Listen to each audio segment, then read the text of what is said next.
Responsible tourism mission ഇതുമായിട്ട് ബന്ധപ്പെട്ട് tourism കൃഷിയുമായി കണക്ട് ചെയ്ത പ്രോഗ്രാം അതിൻ്റെ ട്രെയിനിങ് ഞാൻ കോട്ടയത്ത് കുമരകത്ത് 2 ദിവസം ക്യാമ്പിൽ പോയി. അതിനുശേഷം വന്നതിലാണ് അതിൽ കൃഷി ഓഫീസറിനെ ഇന്നത്തെ പരിപാടിക്ക് ഇങ്ങോട്ടും പറഞ്ഞു കേട്ടത്. അപ്പോൾ 2 ഭാഗങ്ങൾ കണക്ട് ചെയ്തപ്പോൾ ഒരുപാട് ആശയങ്ങൾ കിട്ടി. പിന്നെ ഇപ്പോൾ നേരത്തെ അനുഭവങ്ങൾ ഷെയർ ചെയ്ത 2 പേരിൽ നിന്ന് അതിനെ ഒന്നുകൂടെ പുഷ്ടിപ്പെടുത്തുന്ന രീതിയിലുള്ള അറിവ് കിട്ടി. ഇപ്പം ഞാനിത് ഓൾറെഡി ചെയ്തത് എനിക്ക് എന്നെപ്പോലെ തന്നെ തുടങ്ങി അയക്കുന്ന ആൾക്കാരെ കൂടുതലും തോന്നുന്നു. ഇതൊക്കെ പരിചയപ്പെട്ടപ്പോൾ ഞാൻ അങ്ങനെ തോന്നിയത്. ഞാൻ ചെയ്തിട്ടുള്ളത് ആദ്യം ഒരു മീൻ വളർത്താൻ വേണ്ടി ഒരു പടുതാക്കുളം ഉണ്ടാക്കി. അതിലൊരു 10,000-ഓളം മീനിനെ വളർത്തി. അപ്പോൾ മീന് ഇടയ്ക്കിടയ്ക്ക് ചത്തുപോകുന്നൊരു പ്രശ്നം വന്നു കഴിയുമ്പോൾ അതിനെക്കുറിച്ച് പഠിച്ചു കഴിഞ്ഞപ്പോഴാണ് ഈ എയറേഷൻ്റെ പ്രശ്നം, മീനിൻ്റെ എണ്ണ കൂടുതൽ, പൊല്യൂഷൻ്റെ പ്രശ്നം ഇതെല്ലാം വന്നു കഴിയുമ്പോൾ അത് പരിഹരിക്കുന്നതിന് വേണ്ടി അതിൽ അക്വാപോണിക്സ് സ്റ്റാർട്ട് ചെയ്തു. അത് നല്ല രീതിയിൽ വിജയമായി ഇപ്പോൾ വിളവെടുക്കാൻ തുടങ്ങി.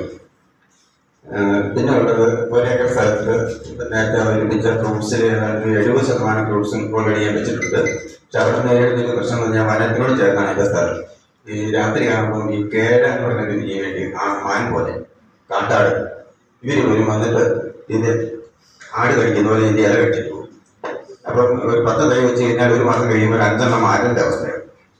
അപ്പോൾ ഞാനിത് കഴിക്കാതിരിക്കാൻ വേണ്ടി പല പരിപാടി ചെയ്തു നോക്കി. എന്തും ചാണകം കലക്കി ഒഴിച്ച് തെളിച്ചാലും ഇവരിത് നശിപ്പിക്കുന്നുണ്ട്. ആ ഒരു പ്രതിസന്ധി ഇപ്പം ഞാൻ നേരിടുന്നത്. Okay, thank you.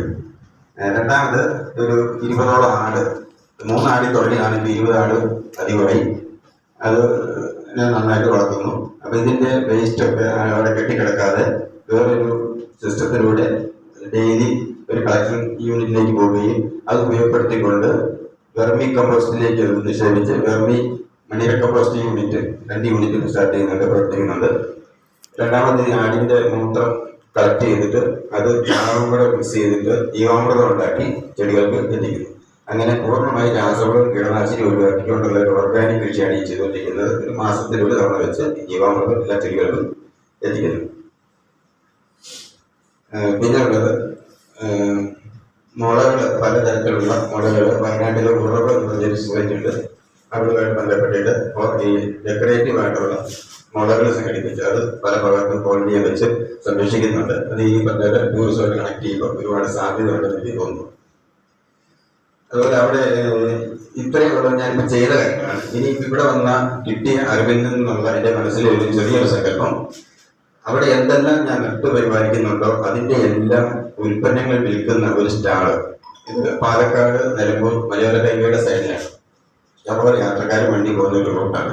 അപ്പോൾ അവിടെ ഞാൻ ചെയ്യുന്നതിൻ്റെ എല്ലാത്തിൻ്റെ ഒരു പ്രൊഡക്റ്റുകൾ വിൽക്കുന്ന ഒരു നഴ്സറി പ്രൊഡക്ഷൻ വിൽക്കുന്ന ഒരു സെൻ്റർ ഇവിടെ തുടങ്ങുന്നൊരു പ്ലാനുണ്ട്. പിന്നെ ഉള്ളത് നേരത്തെ പറഞ്ഞ പോലെ നക്ഷത്ര വനം പദ്ധതി, മിയാവാക്കി ഫോറസ്റ്റ്, നമ്മൾ പോയ ഫാമിലുണ്ട് മിയാവാക്കി ഫോറസ്റ്റ്, ഔഷധ സസ്യങ്ങളുടെ ഒരു സെക്ഷൻ,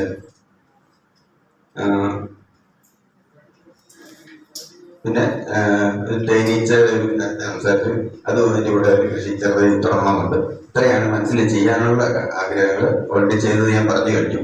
അതായത് ഞാൻ ചെയ്യാനുള്ള കാര്യങ്ങളെ കൂടുതൽ എൻകറേജ് ചെയ്യുന്ന രീതിയിലുള്ള ഒരുപാട് അനുഭവങ്ങൾ ലഭ്യമാക്കിയ ഈ ട്രെയിനിങ് പരിപാടിക്ക് എല്ലാവിധ ആശംസകളും അറിയിക്കും.